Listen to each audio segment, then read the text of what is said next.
दरम्यान बीडच्या घटनेसंदर्भात संसदेमध्ये आवाज उठवणार असं म्हटलेलं आहे खासदार सुप्रिया सुळे यांनी। अमित शहांची भेट घेऊन त्यांच्यासमोर हत्या प्रकरण मांडणार असंही त्यांनी स्पष्टपणे म्हटलंय।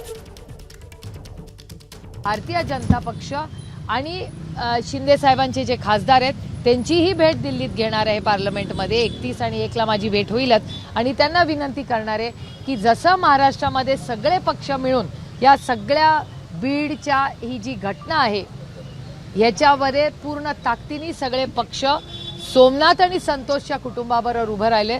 याच्यामुळे कदाचित अमित भाई शहांना हे माहिती नसतील गोष्टी महाराष्ट्रात काय चालल्या आहेत, तर आमची नैतिक जबाबदारी आहे। मी स्वतः अमित भाई शहांची वेळ घेऊन बजरंग अप्पा सोनवणे आणि सगळ्या खासदारांना घेऊन अमित भाई शहांची वेळ मागून त्यांना ह्या सगळ्याची मी स्वतः माहिती देणार आहे। एबीपी माझा, उघडा डोळे बघा नीट।